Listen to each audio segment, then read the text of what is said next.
This market may actually never improve as long as non-domicile CDL holders are allowed to flood the industry. So this is something I talked about in the past a couple of times, and a little bit controversial, but I think it's kind of necessary. You know, you go to the truck stops, and if you're on the road, you definitely see it. They are everywhere. Like, I don't know, some statistics are saying like 15 to 20% of the trucking population are foreign-born drivers, or i.e. non-domicile CDL holders. I think it's a lot more than that. I don't know. I'm seeing these truck stops, and I think it's a lot more than that. Now, it could be that these non-domicile CDL holders are finding themselves overwhelmingly in the OTR industry. I could definitely see that occurring. And some of the private fleets don't really have them. Like, when I was at Night Transportation, there were not a whole lot of foreign drivers. There were some, but it wasn't that many. And then the private fleets, you know, Walmart or whoever loves fuel delivery driver, whatever, they're definitely not going to hire those guys because they want their stuff delivered on time, and oftentimes these foreign drivers are less than reliable, let's say. But this got me thinking.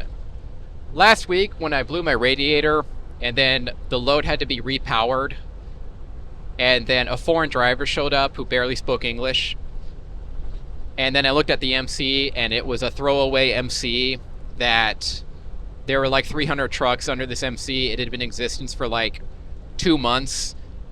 It was very clear that they were almost surely running logs illegally. Basically, the entire thing was just an illegal operation. Straight up. This just wasn't legal. But they were getting away with it because they were just getting away with it. It's hard to enforce. And thing is, like, the non-domicile CDL holders, I'm just going to call them foreign drivers for short, they come here trying to get citizenship. That's why they're in these trucks, right? They get put in a truck, and this truck to somebody from the third world is a 5-star hotel. It's got AC, it's got heat, it's got electricity, it's got a bed, it's got a heater, it's got a microwave, it's got a refrigerator, and then when you couple that with the truck stops that provide showers, hot food, laundry, to somebody from the third world, it's a 5-star hotel. So they'll work for free. Or they'll work for ends meet, and that's exactly what they're doing. So basically, the trucking industry is just a pipeline for citizenship for the foreign drivers. I've talked about that, how that's just wildly inappropriate. And a couple of things I've been thinking about for the last couple days, ever since that non-domicile CDO holder, the foreign driver, grabbed my trailer. So, overwhelmingly, they are in dry van.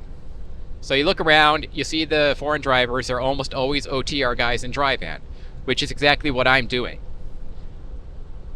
Which creates a big problem, because now I'm basically competing against, well, anyone with an H-1B visa who works for citizenship. Like, I'm competing against the guys who work for citizenship and who are deleting logs and just running illegally. So I was thinking about that, and I'm like, okay, so if I'm competing against all of like these these foreign CDL drivers, what advantage do I have? Well, I have some, right? I am a better driver than them, almost surely.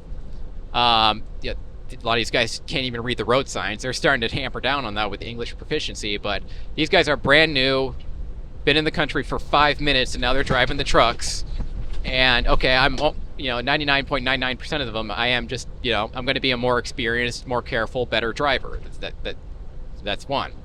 I also, since I'm running my own equipment, running my own authority, like, I care more about getting the load on time. I care more about the job because it is my livelihood.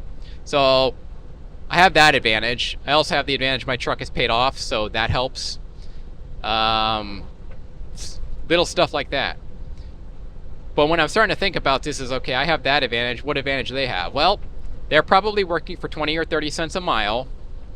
They are running illegal logs. So yeah, I'm done after 11 hours of driving. They're probably running for 15 or 16 hours a day because they're just running illegally. Okay, that gives them a huge advantage. And I've been thinking about that, and I'm like, damn. what's my advantage in running my own authority with a dry van? And I don't know. I feel like they might have a slight advantage over me, right? Now I can keep running because basically I don't have driver pay, right? My driver pay is whatever is going to be the profit left over, so I can keep going. But as I'm analyzing things, I'm like, man, I don't have much of an advantage over them. There's no competitive advantage. They might have me by a little bit. Now, I could switch to flatbed, and that would probably help. But the problem is, selling my current equipment, buying the new equipment, moving into that would be a hassle, and it would cost time, it would cost money. So that is an option. But still, their presence, working 20 or 30 cents per mile, is bleeding over into the entire industry, including flatbed and reefer. They're either dry van or reefer, but overwhelmingly dry van, but also reefer. And basically, they're bleeding over into flatbed and depressing the rates there. So the rates are just so bad right now. And I'll be honest, I am 100% squarely blaming foreign non-domicile CDL drivers. They work for nothing. They're trying to gain citizenship. They are running illegally, and they are just flooding the industry. Now, there is a push basically to get them banned, which they should be. They are reviewing how states issue non-domicile CDLs right now. We'll see where that comes, and then we'll see what they say. But they definitely need to be banned. And there's a petition that I was looking at on change.org. I don't know the website very well, but they just do like petitions online. And I was looking through their petition to ban non-domicile CDL holders. I'll leave it in a link below, and you guys can look at it. But it seems to be a pretty good petition, and I might sign it later. Maybe you guys should get on it as well. I'll look at it later, but there's that. So they definitely need to be banned, because this is just not okay. They're working for citizenship and oftentimes running illegally, and it's just like, okay, so basically I'm competing against 1.4 billion Indians for about 5 million trucking jobs here in the US, right? And I don't think things are going to get better as long as basically foreigners are allowed to flood our industry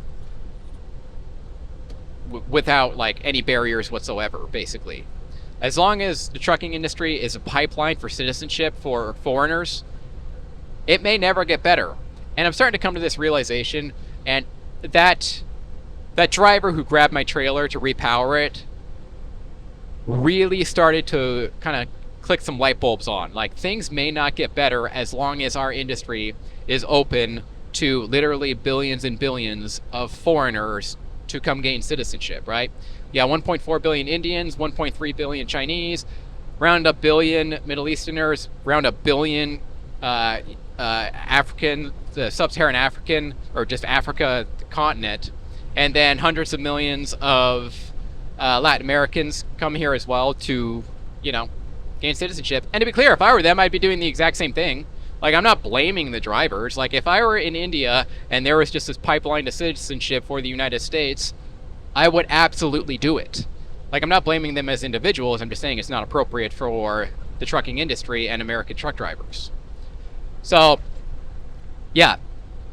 That event where I had my trailer repowered by a foreign driver, and then I looked at his MC, and it was just a throwaway MC with 300 power units in 2 months, really started to put it into perspective. And I'm really starting to think that things may not get better as long as our industry is a pipeline to citizenship for foreigners.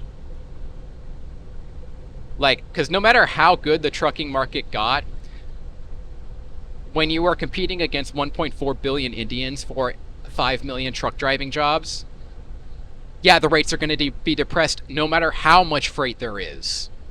So, it's just thinking about that, and it's making me kind of, the wheels are turning right now. Like, okay, if they don't ban these guys, if I just have to continue to compete against all of the third world for these truck driving jobs, then OTR is just not going to work out, and owner-op, running your own authority, may also not work out.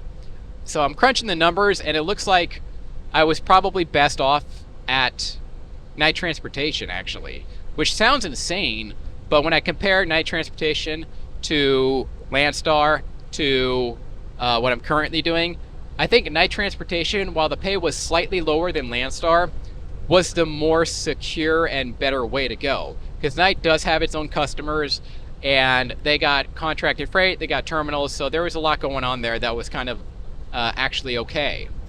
And that is something I was looking at, like night transportation or Swift or JB Hunt or Schneider. If you lease on as an owner operator, that could be the best position as I'm starting to analyze things. But we'll see what happens at the end of this year.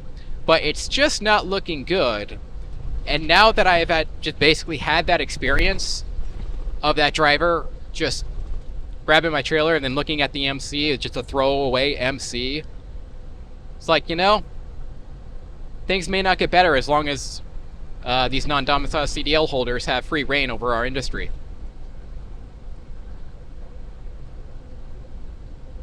Let me know what you think in the comment sections. Bye.